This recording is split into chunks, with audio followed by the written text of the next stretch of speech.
All right, good morning, everyone. Or it's morning for me, but you could be watching this anytime. It's a very beautiful gray, kind of misty day today in Kennebunkport, and we're here at the Graves Library. I'm Miss Isabelle for story time. Now we're getting into fall, and I have done some fall-themed books in the past couple of weeks, but I'm going to do something slightly different because I found a book I really liked and wanted to read it. So our first book this week is called Mrs. Spitzers Garden. And you can see a very happy flower on the cover. And the author's name is Edith Pattou, and it's illustrated by Trisha Tusa. Excuse me. And our publisher for this one is Harcourt. Mrs. Spitzers Garden.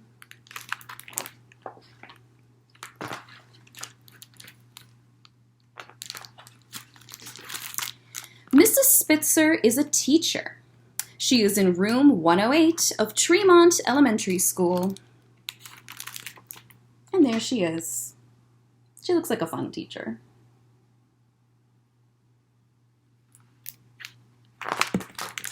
Inside room 108 are 6 tables, 4 circles, and 2 rectangles.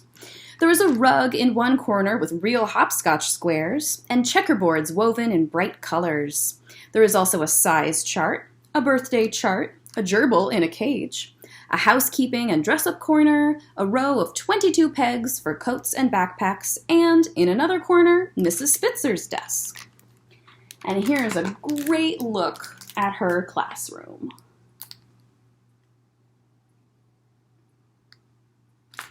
It's colorful and fun. Looks like a great place to be.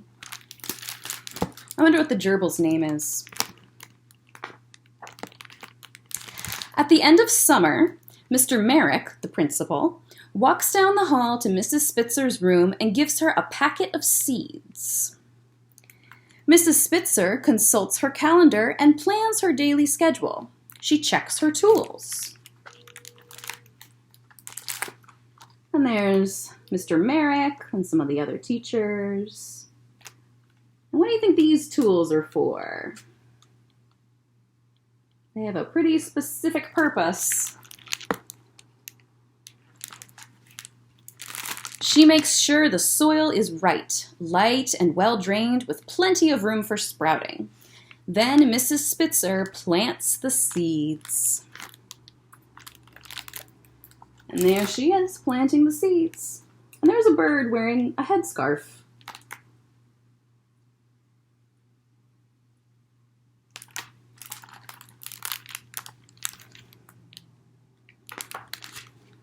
She waters the seeds, feeds them, and makes sure they get plenty of sun. There's the big sky with the sun, happy sun. You can see lots of birds and bugs coming in to take a look, and they're all wearing different hats. I think one of them even is wearing like a crown.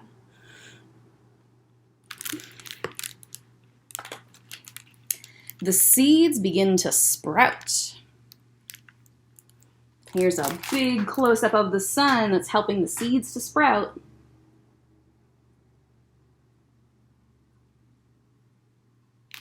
There's some autumn trees, just like we're gonna have. As the plants grow, Mrs. Spitzer watches them closely. She checks daily for weeds and pests. And this picture is really cool. These are Mrs. Spitzer's feet. And there's a snail and maybe a slug. And there's a mouse. They're all being driven out because they're eating the plants that are trying to grow.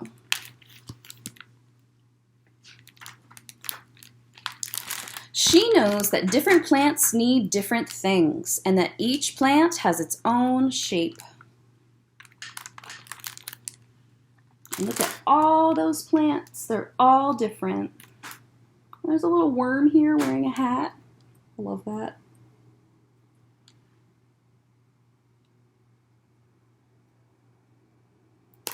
And the plants all look very happy. Some of the plants grow quickly, pushing upward, eager, impatient. Some grow more slowly, unfolding themselves bit by bit. Some plants sprout thin and tall. Some are bushy and wide-spreading. Some are bold, showy. They are brightly colored, saying, "Look at me." Some are silvery and quiet, the color of the earth. But they're all pretty cool.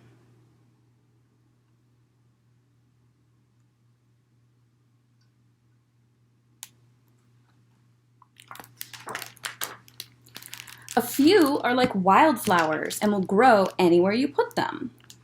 And some need gentle care, a special watching over.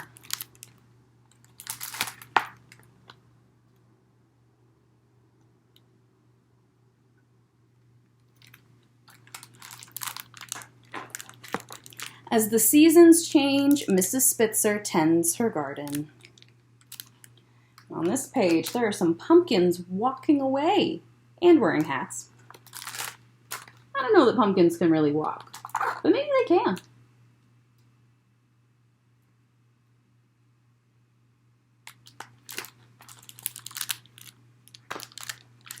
And then the year is over, and her job is done.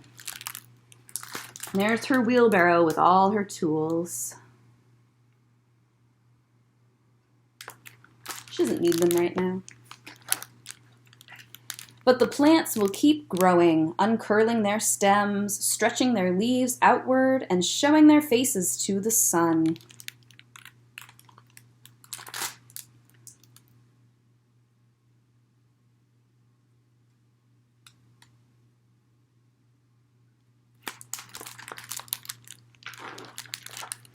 Mrs. Spitzer puts away her tools, her daily calendar, and her plan book.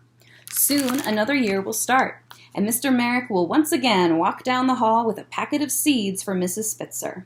She will dust off her tools, till the soil. Here's a new look at that classroom.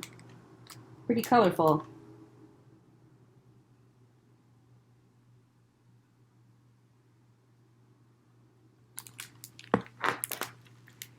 And a new garden will begin. And there is one last very happy flower. And that's the end of Mrs. Spitzer's garden, but it's not really the end because she plants it every year. Now our next book is similar, but different, as they tend to be. And I found this one just randomly on the shelf a few weeks ago and thought it was really fun and the pictures were beautiful, and it's called Goodnight Veggies by Diana Murray and Zachariah OHora.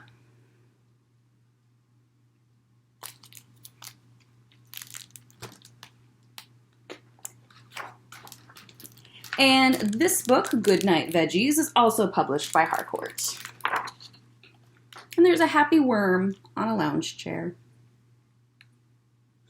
And that worm is on every page, so see if you can find him.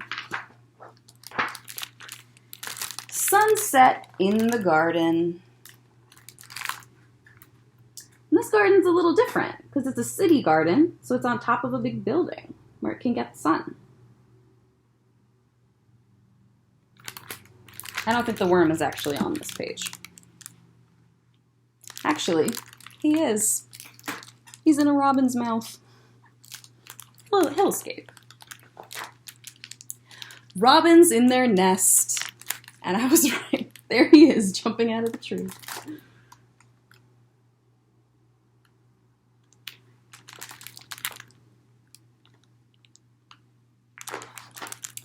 Tossing, turning veggies need to get some rest. And there's some happy cabbages and peppers getting water. And there's our worm friend.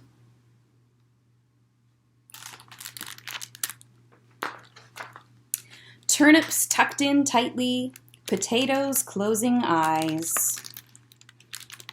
Everyone's getting sleepy.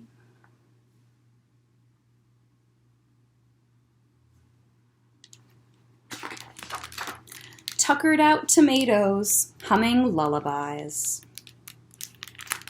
I'd like to hear a tomato sing. I bet they're pretty good. There's our worm.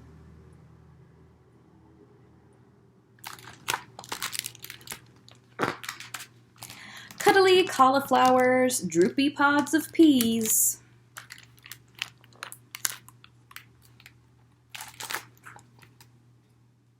They look happy and cozy.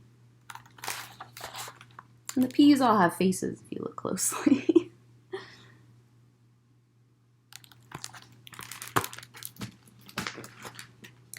Rhubarbs reading stories to worn-out broccolis. Baby carrots snuggling, baby lettuce too. There's a plant-sized book for them.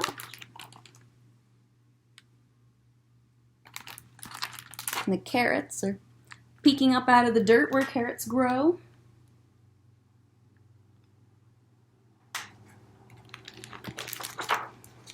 Baby eggplants dreaming.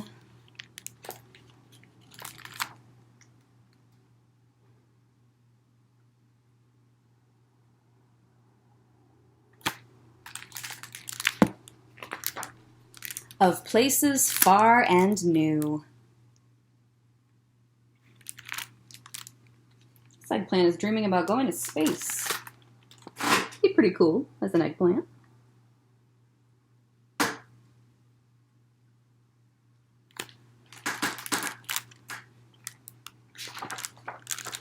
Cucumbers are calm, lined up nice and neat. Golden yams are still, and beets are simply beet.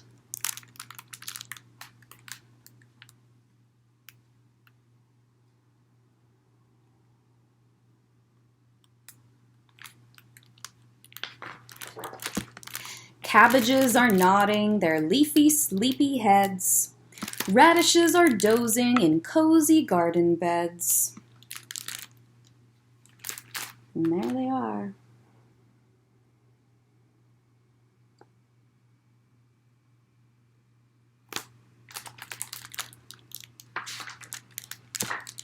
Celery is snoring as sunset disappears.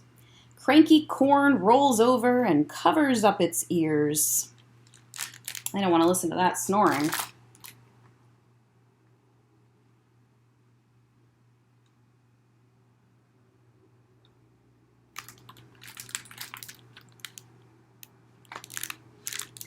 Every veggie's snoozing beneath the moon so bright.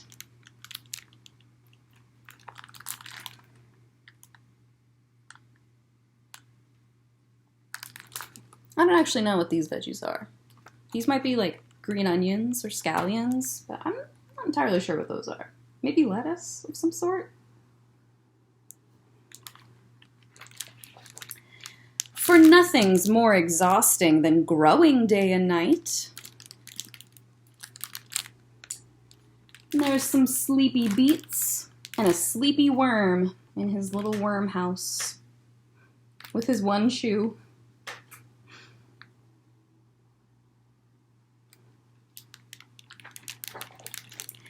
Good night, sleepy veggies, sleep tight. And there's the garden again. And there's the robin sleeping, and there's a cat sleeping, and even some people over here. It's nighttime, and everyone's tucked in. And that is the end. But there is a sweet picture on the last few pages of our worm friend reading a book with a mushroom. So that's Goodnight Veggies. Hope it didn't make you too sleepy. I'm a little sleepy now. So maybe I'll go take a nap. Like a veggie in the dirt. So that's our theme this week is gardening. Because it's about harvest time for some things. So we read Mrs. Spitzers Garden and Goodnight Veggies. And I have to say, I thoroughly enjoyed them both. Thank you so much for joining me for story time this week. And I will see you next time with some new stories. Bye.